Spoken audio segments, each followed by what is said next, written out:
अब इसके बाद में हम लोग नेक्स्ट टॉपिक शुरू कर रहे हैं, एकक कोशिका, जिसे हम लोग बोलते हैं यूनिट सेल। लास्ट क्लास में हम लोगों ने जो भी पढ़ा था उसके आगे का कॉन्सेप्ट हमारा है यूनिट सेल, जिसे हम लोग बोलते हैं एकक कोशिका। देखिए, यूनिट सेल किसे बोलेंगे, तो हम एक सिंपल डायग्राम हम बना रहे हैं, उसी से आपको क्लियर हो जाएगा कि यूनिट सेल कहते किसको हैं। तो यहाँ पे हम एक डायग्राम बना रहे हैं क्रिस्टल के रूप में। ये एक छोटा सा क्रिस्टल बनाएंगे, उसी से सब कुछ क्लियर हो जाएगा।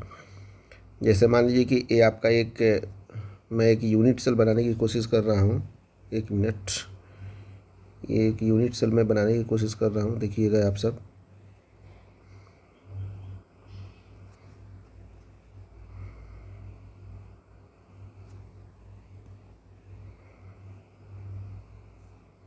ठीक है,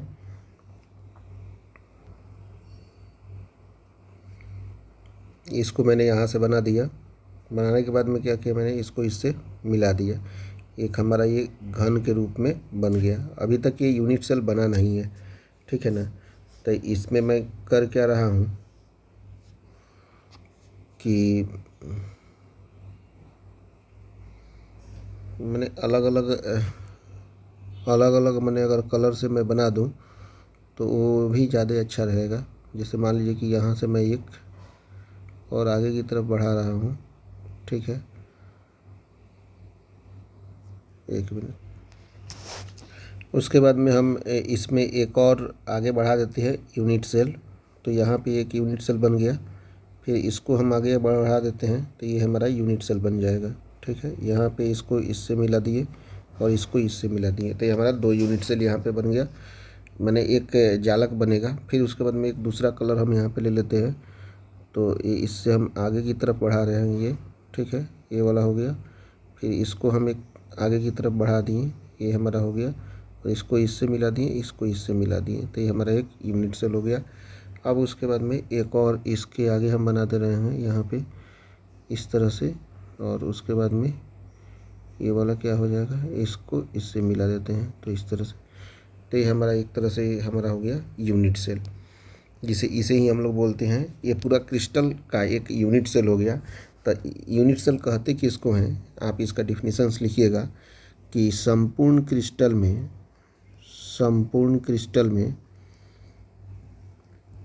संपूर्ण क्रिस्टल में संपूर्ण क्रिस्टल में वह छोटी से छोटी इकाई वह छोटी से छोटी इकाई संपूर्ण क्रिस्टल में वह छोटी से छोटी इकाई वह छोटी से छोटी इकाई जिसे जिसे सभी दिशाओं में समान रूप से जिसे सभी दिशाओं में समान रूप से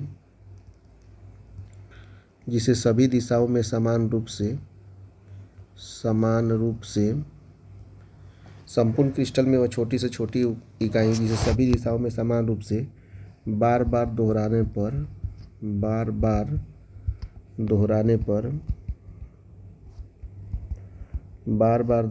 पर पूरे क्रिस्टल का निर्माण हो जाता है। पूरे क्रिस्टल का निर्माण हो जाता है। पूरे क्रिस्टल का निर्माण हो जाता है। जो हो जाता है यूनिट सेल कहलाती है। यूनिट सेल कहलाती है। जैसा कि आप देख सकते हैं कि यहाँ पे 1 2 इसके आगे भी, इसके पीछे भी, इसके ऊपर, इसके नीचे, चारों तरफ बनाते जाएंगे तो निश्चित रूप से क्रिस्टल का निर्माण हो जाएगा। तो डिफिनेशन हमने क्या दिया कि संपूर्ण क्रिस्टल में वह छोटी से छोटी इकाई जिसे सभी दिशाओं में समान रूप से बार बार दोहराने पर पूरे क्रिस्टल का निर्माण हो जाता है, उसे ही हम लोग यूनिट सेल कहते हैं, ठीक है। उसके बाद में हम लोग कुछ इसकी प्रॉपर्टी को देखते हैं कि पैरामीटर्स क्या क्या होते हैं। लिखिएगा आप लोग, पैरामीटर्स मतलब यूनिट सेल में क्या क्या पैरामीटर्स होते हैं। Parameters of unit cell, parameters of unit cell, यानी कि यूनिट सेल के पैरामीटर क्या हैं, या इसे आप लोग लिख सकते हैं कि एकक कोशिका के प्राचल, एकक कोशिका के एकक कोष्ठिका के प्राचल, एकक कोष्ठिका के प्राचल, इसे हम लोग देखते हैं। यहाँ पे हम लोग एक कोष्ठिका लिखेंगे, ठीक है, एकक कोष्ठिका, कोष्ठिका, ठीक है, एकक कोष्ठिका के प्राचल, इसे हम लोग देखते हैं। इसके एकक कोष्ठिका के प्राचल क्या क्या है। तो यहाँ पे मैं एक सबसे पहले एक फिगर बना देता हूँ। मान लीजिए कि हमारा एक सिंपल यूनिट सेल है। सिंपल यूनिट सेल में क्या क्या दिखाई देता है ये आपको हमको बताना है। यहीं आपके पैरामीटर्स हो जाएंगे, यानी कि आपको पैरामीटर्स होंगे। इसको हम लोग डिनोट करते हैं, मान लीजिए ए से, इसको डिनोट करते हैं बी से, इसको डिनोट कर रहे हैं सी से। अच्छा, इन दोनों के बीच में जो है अल्फ़ा कोड है, इन दोनों के बीच में जो है बीटा कोड है, और ये सब के बीच में है आपका बीटा नहीं, ये गामा कोड हो जाएगा, गामा कोड है। इसमें तो कोई दिक्कत नहीं है। तो देखिए यहाँ पे स्पष्ट रूप से आप लिखिएगा, इसके पैरामीटर्स में सबसे पहला पैरामीटर जो होगा कोने, ठीक है। यूनिट सेल के कोने जो होते हैं वह 8 कोने होते हैं। 8 कोने आप देख सकते हैं। 8 कोने कौन कौन से हैं, तो 1 2 3 4 5 6 7 8, ठीक है। उसके बाद में दूसरा पैरामीटर है कोर, कोर जिसे हम लोग क्या बोलते हैं, एज बोलते हैं। एज इसके हैं 3 टाइप के एज होते हैं। 3 टाइप के एज कौन कौन से हैं, एक ए, एक बी और एक सी, यानी कि ऑप्शंस पोस्ट में लिख सकते हैं ए, बी और सी। दूसरा होता है कोड, कोड जिसे हम लोग डिनोट करते हैं एल से। तो ये भी 3 टाइप के होते हैं। कौन कौन से कोड हैं, तो अल्फ़ा, बीटा और गामा, ये 3 टाइप के कोड हैं आपके। नोट में आप यहाँ पे लिख सकते हैं, क्या क्या लिखिएगा नोट में। सबसे पहला नोट में आप लिखिएगा कोर, कोर कोने लिखिए सबसे पहले। कोने जिसे हम लोग क्या बोलते हैं, कॉर्नर्स बोलते हैं, कॉर्नर्स बोलते हैं। कौन कौन से कॉर्नर्स हैं, कितने कॉर्नर्स हैं, तो निश्चित रूप से 8 कॉर्नर्स हैं, जो कि ऑलरेडी हमने देखा ही है। दूसरे नंबर पे हम लोग देख सकते हैं फलक, जिसे हम लोग क्या बोलते हैं, फेस। फेस तो 6 हैं, देखिए कैसे, एक ऊपर एक नीचे, दो एक एक 2 हो गया, और चारों तरफ से 1 2 3 4 मनता ही हो जाएंगे, 6 फेस हो जाएंगे, यानी कि फलक हो जाएंगे। 3 नंबर में आप देखिए कोर, जिसे हम लोग बोलते हैं क्या, एज। एज आपके यहाँ पे 12 हैं, ठीक है, 12 एज है। कैसे हैं, हर एक का 3 3 होगा, तो 3 चौका हो जाएगा 12, ठीक है ना। आप लोग देख भी सकते हैं, ठीक है। 4 नंबर में आपका क्या है, कोर के बाद में एक होगा काय केंद्र, जिसे हम लोग बोलते हैं बॉडी सेंटर, बॉडी सेंटर। काय केंद्र जिसे हम लोग बोलते हैं बॉडी सेंटर। तो निश्चित रूप से बॉडी सेंटर, इसके बीच में एक होगा तो हो जाएगा एक बॉडी सेंटर। दूसरा चीज़ क्या है कि यहाँ पे लिख सकते हैं नोट में, नोट 5वां नंबर नोट में यहाँ पे लिख दे रहा हूँ कि ए बी सी जो है और अल्फ़ा बीटा गामा दोनों जो दिया हुआ है वो बराबर हो भी सकता है और नहीं भी हो सकता है। बराबर हो भी सकता है, हो भी सकता है, या नहीं भी हो सकता है, नहीं भी हो सकता है। दोनों में से कुछ भी हो सकता है। ये बराबर होगा भी या नहीं भी होगा, आप सब देख लीजिएगा। इसे मैं ऊपर कर देता हूँ थोड़ा सा। तो इस तरह से हमने यूनिट सेल के कॉन्सेप्ट को देख लिया। अब इसके बाद में हम लोग यूनिट सेल के टाइप्स को हम लोग देख रहे हैं, यानी कि एकक कोष्ठिका के प्रकार। सबसे पहले हम लोग देख लेते हैं, यहाँ पे क्या देखते हैं, एकक कोष्ठिका के प्रकार। लिखते हैं टॉपिक, ये बहुत ही इम्पोर्टेंट है, पूछता भी है, लिखिएगा आप लोग। एकक कोष्ठिका के प्रकार, कितने प्रकार के यूनिट सेल होते हैं। एकक कोष्ठिका के प्रकार, जिसे हम लोग बोलेंगे types of unit cell, types of unit cell, ठीक है। एकक कोष्ठिका के प्रकार कौन कौन से हैं आप देख लीजिए। सबसे पहला जो है वो कौन सा है, सरल एकक कोष्ठिका। क्या है, सरल एकक, सरल एकक कोष्ठिका, सरल एकक कोष्ठिका, जिसे हम लोग बोलते हैं simple unit cell, simple unit cell, सरल एकक कोष्ठिका। देखिए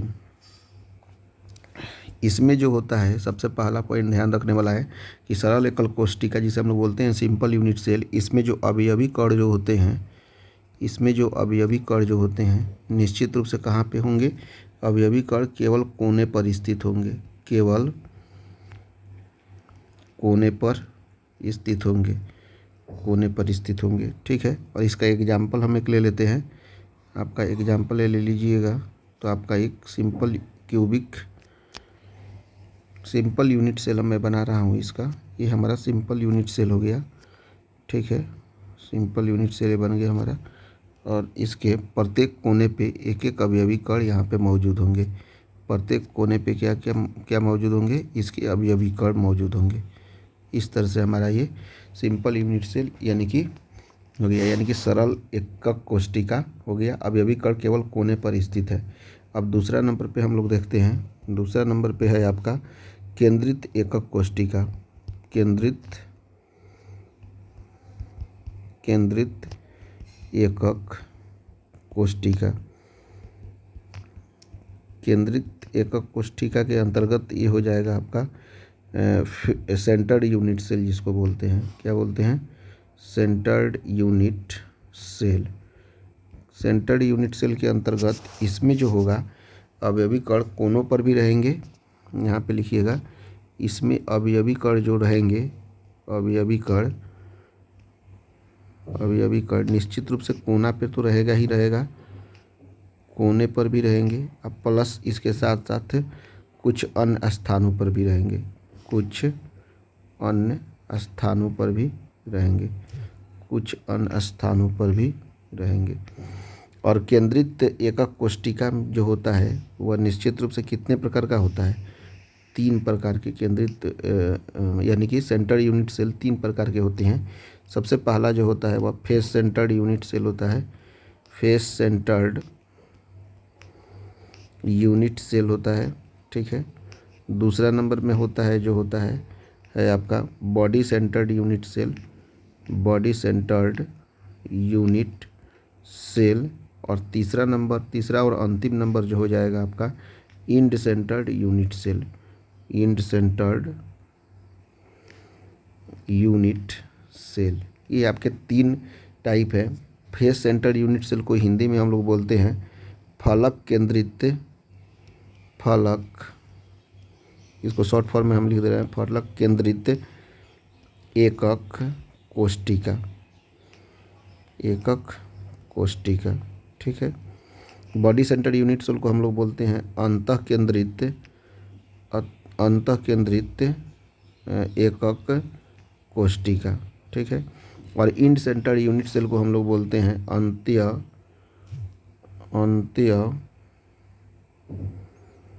केंद्रित एकक कोशिका। ठीक है, इस तरह से हम लोग देख सकते हैं एकक कोशिका के प्रकार में सबसे पहले तो होता है आपका एक सरल एकक कोशिका यानी कि सिंपल यूनिट सेल, जिसमें अवयवी कण जो होता है एक कोने पर स्थित रहता है, जो कि आपका एग्जाम्पल यहाँ पर स्पष्ट रूप से दिखा हुआ है। केंद्रित एकक कोशिका यानी कि सेंट्रल यूनिट सेल, अवयवी कण जो होते हैं कोने पर रहेंगे और कुछ अन्य स्थानों पर रहेंगे। सबसे पहला जिसमें है फेस सेंटर यूनिट सेल, जिसे हम लोग बोलते हैं फलक केंद्रित एकक कोशिका। दूसरा नंबर में होता है बॉडी सेंटर यूनिट सेल, जिसे हम लोग बोलते हैं अंतः केंद्रित एकक कोशिका। और तीसरा नंबर पे होता है इंड सेंटर यूनिट सेल, जिसे हम लोग बोलते हैं अंत्य केंद्रित एकक कोशिका। अब इसका हम लोग तीनों का एक एक डायग्राम बना लेते हैं, जिससे पूरा क्लियर हो जाए कि कौन क्या होता है। देखिए, फलक केंद्रित एकक कोशिका में सबसे पहले इसमें क्या होगा कि एक यूनिट सेल हम बना ले रहे हैं। मान लीजिए कि ये आपका यूनिट सेल है, और फलक केंद्रित में क्या होगा, ये आपका यूनिट सेल मान लीजिए कि इस तरह से दिया हुआ है यूनिट सेल। ठीक है, फलक केंद्रित एकक यूनिट सेल है, फलक केंद्रित एकक कोशिका है, तो इसके कॉर्नर पे तो आपका मतलब होगा ही होगा, कोने पर तो इसके अवयवी कण तो ही होंगे, साथ साथ में हर एक फेस पे भी इसके अवयवी कण होंगे। 1 2 3 4 तो हो गए 4 फेस पे, और एक सामने होगा और एक पीछे होगा। ठीक है, इस तरह से इसके 8 कॉर्नर पे यानी कि 8 कोनों पे अवयवी कण होंगे, साथ साथ में इसके 6 फेस पे आपकी अवयवी कण होंगे। इसे ही हम लोग बोलेंगे फेस सेंटर यूनिट सेल यानी कि फलक केंद्रित एकक कोशिका। उसके बाद मैं बॉडी सेंटर यूनिट सेल में क्या होगा, इसके लिए मैं फिगर बना ले रहा हूँ यहाँ पे।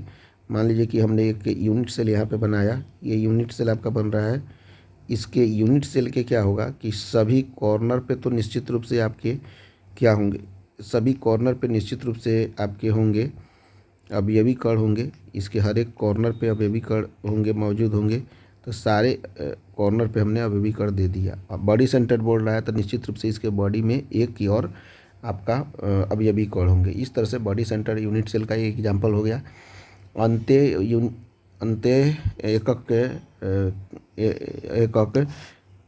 अंतः केंद्रित एकक कोशिका यानी कि इन सेंटर यूनिट सेल में सबसे पहले हम बना लेते हैं एक यूनिट सेल, क्योंकि इसके एग्जाम्पल काफ़ी इम्पोर्टेंट है और एग्ज़ाम में पूछता भी है। तो आप इसका एग्जाम्पल देकर निश्चित रूप से इसको एक्सप्लेन कर सकते हैं। इसके प्रत्येक कोने पे मान लीजिए कि एक एक अवयवी कण मौजूद हैं, सभी कोने पर अवयवी कण मौजूद हैं। साथ साथ में क्या हो कि इंड इंटरसेप्ट सेल में क्या होता है, किसी भी दो फेस पे आमने सामने, जैसे मान लीजिए कि यहाँ पे अगर लिख रहे हैं तो एक यहाँ पे और यहाँ पे, यह हो सकता है यहाँ पे आमने सामने कहीं भी हो सकता है, बट दो आमने सामने के फेस पे आपको अवयवी कण मौजूद हों और सभी कोने पर भी मौजूद हों, तो इसे हम लोग बोल देंगे end inter cell. Face centre unit cell में क्या होता है कि फेस सेंटर यूनिट सेल में सभी कोने पे रहता है और इसके सभी फेस पे भी रहता है। बॉडी सेंटर यूनिट सेल में क्या होता है, सभी कोने पे रहता है और एक इसके मेन बीच में रहता है अवयवी कण। और इन सेंटर यूनिट सेल में क्या होता है कि सभी कोने पे तो रहेगा ही रहेगा अवयवी कण, साथ में किसी दो फेस पे आमने सामने आपका ये रहता है, ठीक है कि नहीं, अवयवी कण। तो इसे ही हम लोग बोलते हैं इंड सेंटर्ड यूनिट सेल। तो आज के क्लास में हमने क्या क्या पढ़ा, आज के क्लास में हम लोग पढ़े हैं, आप देख सकते हैं, एक बार हम लोग रिवीजन कर ले रहे हैं कि हमने क्या क्या पढ़ा। यूनिट सेल को हमने शुरुआत किया था, ठीक है कि नहीं। यूनिट सेल में हम लोग क्या बोलते हैं, जिसे हम लोग बोलते हैं एकक कोशिका, यानी कि संपूर्ण क्रिस्टल में वह छोटी से छोटी इकाई जिसे सभी दिशाओं में समान रूप से बार बार दोहराने पर क्रिस्टल का निर्माण हो जाता है, उसे ही हम लोग यूनिट सेल कहते हैं। पैरामीटर्स ऑफ यूनिट सेल यानी कि एकल कोशिका के प्राचल के अंतर्गत निश्चित रूप से 8 कोने होते हैं। कोर इसका 3 टाइप का होता है, ABC कोर। इस कोर और कोर जो होता है 3 टाइप का होता है, यानी कि अल्फा बीटा गामा। कोर में कॉर्नर इसके 8 होते हैं, फलक 6 होते हैं। कोर यानी कि एजेज 12 होते हैं।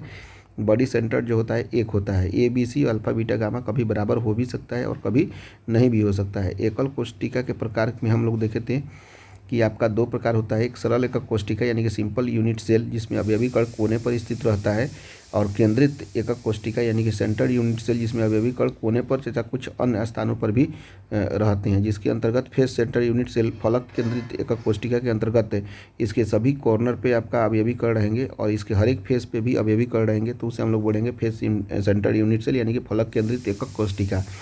बॉडी सेंटर यूनिट सेल यानी कि अंतः केंद्रित एकक कोशिका के अंतर्गत सभी कॉर्नर पे तो अवयवी कण रहेंगे ही, साथ साथ में इसके बीचों बीच यानी कि बॉडी में भी एक अवयवी कण रहेंगे, इसे हम लोग बोलेंगे बॉडी सेंटर यूनिट सेल या अंतः केंद्रित एकक कोशिका। इन सेंटर यूनिट सेल के अंतर्गत जो होता है सभी कॉर्नर पे तो अवयवी कण रहेंगे ही, साथ में किसी दो फेस पे आमने सामने निश्चित रूप से अवयवी कण रहेंगे, इसे हम लोग बोलेंगे इन सेंटर यूनिट सेल या अंतः केंद्रित एकक कोशिका। इस तरह से हम लोगों ने ये टॉपिक को कंप्लीट कर लिया।